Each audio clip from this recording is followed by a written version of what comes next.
With the first pick in the 2014 NBA Draft, the Cleveland Cavaliers select Andrew Wiggins, Jabari Parker, Joel Embiid, Aaron Gordon, Dante Exum, Marcus Smart, Julius Randle, Elfrid Payton, Zach LaVine, Doug McDermott. Yeah, McDermott's already on the move for picks number 16 and 19. Two things you only dreamed would come together. The new quesarito from Taco Bell. No other second-round pick has ever won an MVP. Greatest passing big man maybe ever. And shoot the lights out as a low.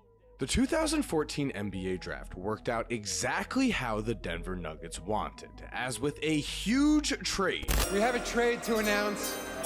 The Nuggets were about to swindle the NBA and build around Gary Harris, a young athletic defensive guard from Michigan State, and an international big man they thought had all-star potential, Jusuf Nurkic. By the time this night was over, the Nuggets were sure they had drafted the future of their franchise, and they were right, as 22 picks later, taken at pick number 41, Nikola Jokic was a complete afterthought. But less than 10 years later, the man is a two-time MVP, he's redefined the center position, and he has also become one of the most dominant big men the NBA has ever seen, which of course raises many questions. Why were so many players taken ahead of Jokic in the 2014 draft? What happened to the players taken before Nikola? And of course, why were scouts overlooking him to such an extreme degree? So what's up guys, Mike here, and with the 40 names on this list, we are really going to be focusing on key names here instead of going through everyone, as trust me, the key names have some very interesting stories. As remember, the first pick of this draft was never staying in Cleveland, so after taking Andrew Wiggins, the Cavs would make a big time trade. I got news for you. Love,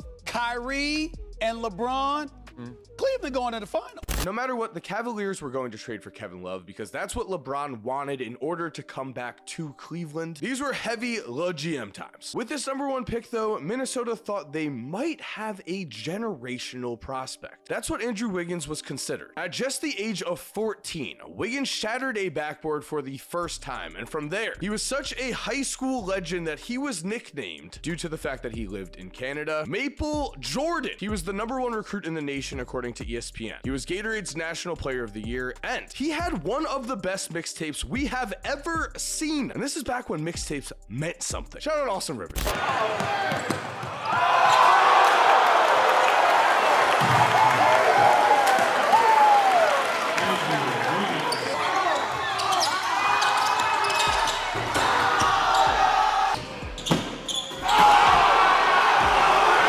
The biggest concern about Andrew Wiggins going into the draft was that he was too passive. And after he was drafted, people also questioned if he worked hard enough, which is something Jimmy Butler says that Wiggins does do. It does seem that Wiggins is too passive to become a true NBA superstar though. In his third season playing for a really bad Minnesota Timberwolves team, Wiggins put up 23.6 points, 4 rebounds, and 2.3 assists per game, which were promising numbers for a third-year player. But before we continue guys, I am very excited to say that we are giving away a VIP experience to Game 4 of the NBA Finals. Roll the clip. To celebrate the launch of Coors Light, we are giving away a VIP experience to Game 4 of the NBA Finals. Plane tickets, a room, incredible seats, it is all included for Game 4 of the NBA Finals for one lucky person who is subscribed to Coors Light. The winner will be picked on June 1st. All you have to do to enter is subscribe and turn on post notifications for Coors Light. Good luck. I cannot wait to pick the winner. This is going to be incredible. But it does seem that Andrew Wiggins does not want to be a true number one superstar. Seems he is very content being the wingman type all-star to a true star in a guy like Steph Curry. In his prime now, these last 3 seasons, Andrew has averaged 17.7 points, 4.7 rebounds, and 2.3 assists per game. So really, if we were redrafting here, if there's any team that missed out, it is the Minnesota Timberwolves, as Nikola Jokic has proven that he has no problem completely building up a smaller market in Denver. So Minnesota could have had the same effect. And really, what was Nikola's story here? Why was he not drafted in even the first round? Well, to be honest, we have a two-parter. We have a prospect who internationally did not exactly look like he was going going to be a superstar until perhaps right at the end of the draft process. As between the ages of 17 and 18, Jokic did show tremendous growth in the Serbian league. However, while an 18-year-old averaging 10.9 points and 6 rebounds per game is certainly very impressive in a league full of grown men, those numbers are a far cry from the numbers being put up right now by Victor Wembanyama, who in France's top league is averaging 21.6 points and 10.4 rebounds per game. So right there, you can see the stats that a generational number 1 prospect is putting up internationally compared to Jokic at the time. And with a player like number 2 pick Jabari Parker, who is a high school superstar in Chicago, who won state titles at the same high school that Derrick Rose and Ben Wilson played at, who then went on to be a tremendous player at Duke. It's not hard to see why scouts would bet on Jabari, who was also 6'10" and also at his peak averaged 20.1 points per game and 6.2 rebounds per game for the Bucks with Giannis before Jabari suffered his second ACL tear in the same knee during the 2017 season, and then his career was never close to the same. But if that did not happen, this could have been a very solid number 2 pick, but instead, due to the injuries, it was not. As for Nikola Jokic's draft prospects, in the year headed up to the draft for Nikola, at the Nike Hoop Summit against several future NBA players, in official competition, Nikola was hit or miss. On a court of high school stars playing for the World Select team against Team USA, Jokic struggled. He shot 1 for 3 and had 5 points and 7 rebounds, as the best big man on the court was not Karl Anthony Towns either. It was Team USA's Jahlil Okafor, a true bust. However, in a 28-minute private scrimmage that somehow was written about, scouts were able to see the future MVP Jokic on display. Yes, this was MVP potential, as in a 28-minute scrimmage for the World Select team practice, Jokic dominated future number 1 pick Karl Anthony Towns, as weirdly enough, sharing the court with Jamal Murray, his future star teammate, Jokic would score 20 points and grab 9 rebounds to catch 13 points and 2 rebounds in a 41-35 point win, which meant Nikola Jokic scored almost half the points for his team against 2015 number 1 pick Karl Anthony Towns, 2015 number 7 pick Emmanuel Mudiay, and 2015 number 12 pick Trey Lyles. But clearly, he did not receive enough credit for this performance. Jokic's pre-draft interview did reveal that he started playing basketball a bit later than some. When did you first start playing basketball? For real? For real? I started last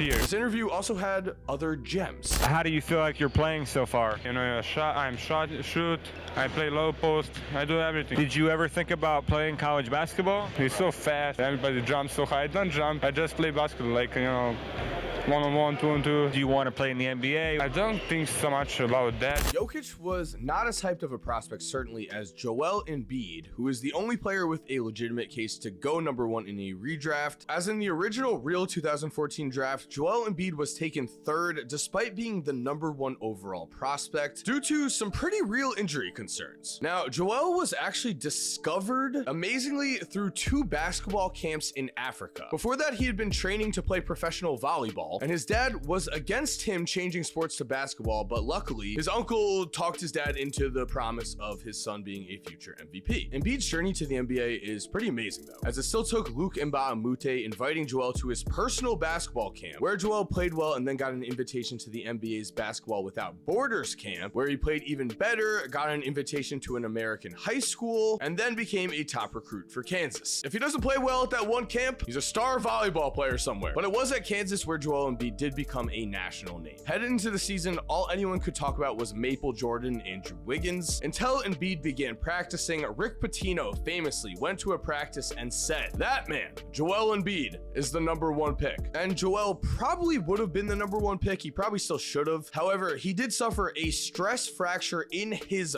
back, which as a 7'2" big man, you could see why that would give teams pause, especially because he also did miss his entire first technical real season in the NBA with injury. But as we know, this pick did end up working out incredibly well, as Joel has been the centerpiece the process has been built around and the anchor throughout this storm in Philly. He has proven if he has the right team around him, you can certainly build a title contender. And if he had gone to the Bucks and teamed with Giannis here at pick number 2, well, that could have led to an international dynasty. Instead though, our next intriguing pick comes right away, as look at that, we have Jokic's teammate Aaron Gordon at pick number 4. As a player, Aaron Aaron Gordon has proven what resilience can get you, as he went from hyped up star to complete bust to now near all-star again as a top-tier do-it-all guy for the Denver Nuggets after a rough go with the Orlando Magic. Gordon has rebounded nicely playing with Jokic. As a prospect, Aaron was everything you would expect from the greatest slam dunk contest runner-up of all time. He was absurdly athletic, was the number 4 recruit on ESPN's big board, and also won the McDonald's All-American Game MVP with some filthy highlights.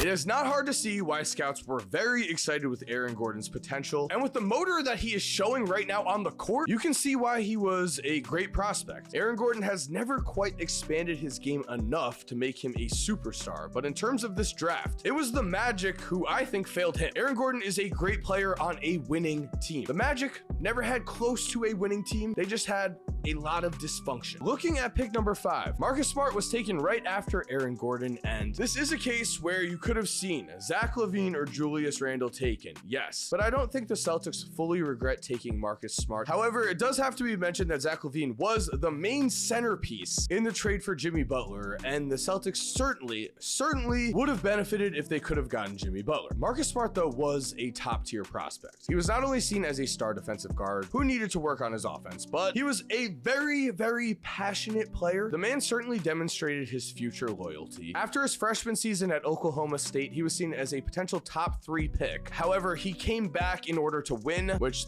they didn't. They lost in the first round, but he came back. He also showed his passion in the way of fighting with a fan on the court, physically a bit. Corner the other way. Crockett fouled on the way up. And a technical foul. He's lost his composure a few times this season, and it's hurt his team. Marcus Smart said racist words were involved. The fan, of course, denied this. You know, this was a thing, though. There was certainly controversy headed into the draft about Marcus Smart. People were afraid he'd shove people. However, again, Marcus Smart, top tier prospect. His college stats were great: 18 points, 5.9 boards, 4.8 assists, and 2.9 steals a game. And with Boston, he has been a key piece to their title contender for years at this point. So I do not think that they regret at all drafting him, unless, again, they could have gotten Jimmy Butler, but that is doing a lot of hypothetical trading. Now, Nikola Jokic in Boston possibly would have been the best thing for Nikola Jokic, as if he were able to team up with Jason Tatum, the two's games together would pair very well. And I also think their personalities would fit very well. I believe Jason Tatum really would appreciate having a teammate who has a quiet type of dog in him, as opposed to a more in-your-face type of guy. Looking at pick number 7 here, Julius Randle is one of the steals in the draft in a redraft sense, but the Lakers did not get the value of him because they did not keep him. Instead, in Los Angeles, Julius Randle broke his leg during his rookie season, and then never really got going in his career until he became the NBA's 2021 most improved player with the Knicks. He has also been a 2-time All-Star and 2-time All-NBA selection, but as a high schooler and as a prospect, his most notable storyline came in the form of Kentucky's Superclass. And I say Kentucky's super class, but also Kentucky's super, at least when it comes to NBA prospects, super busts, because this seems a bit ridiculous looking back, as these names have aged a bit horribly. However, as we can see from this headline, Julius Randle was the top player on a Kentucky recruiting class that at the time was hyped up as the best class in 20 years since Michigan's famous Fab 5 class. The Fab 5 have documentaries created about them. The names Julius Randle, along with James Young, Marcus Lee, Dakari Johnson, and Andrew and Aaron Harrison, do not exactly hit the same as the Fab 5 led by Jalen Rose and Chris Webber. But to his credit, Julius Randle helped Kentucky to a shocking run during his time there, as the 8th-seeded Wildcats took down a 35-0 Wichita State team in the second round and eventually lost in the national championship. If there is one thing that has been consistent, it has been that Julius Randle has had quite an interesting basketball journey so far. And I will also say, I'm sure at this point, Knicks fans would give anything to lose in the finals. Also, in this run, Julius had several huge plays down the stretch, including this incredible pass against Louisville in the second round that we just need to watch. Out to Randle, driving on Blackshear, feeds the corner, Aaron Harrison hits the three! Again, though, for the Lakers, this was not a great pick, as Randle ended up just leaving them after LeBron signed with the team. As after Julius Randle, the fall off in talent until pick number 13 in Zach LaVine is tremendous. Just outside of the top 10, TJ Warren was also an incredibly great pick at pick number 14. But I want to talk about Dougie McBuckets, because at Creighton, Doug McDermott really was a scoring superstar. Was he a tier below Adam Morrison and Jimmer Fredette? You could make an argument he was in the same tier. I'll go one tier below. But the Bulls were willing to bet 2 first-round picks on a player who led the nation in scoring as a senior and finished with over 3,000 points. I also just realized Steph Curry in that first tier. McDermott, I'm going tier 2. It is definitely funny still that the Nuggets in return were willing to bet that the 2 picks that they got back, Gary Harris and Yusuf Nurkic, were the answer to their problems. They were getting A's on every single draft grade website at the time, but it was instead all the way down at pick number 41, Nikola Jokic, who ended up proving everyone wrong, including the Denver Nuggets. So thank you for watching. I hope you enjoyed today's video. If you did, make sure to subscribe and turn on post notifications. That way you don't miss the next one. If you're already subscribed, thank you so much for supporting. You're awesome. We all know it. And as always, have an awesome day and cue that music. If you're still here while the music is cued, here are 2 videos I think you are definitely going to enjoy. I mean, personally, I think the one on the left might be more your style, but the one on the right looks pretty awesome too. Click one, let me know what you think, and again, have an awesome day.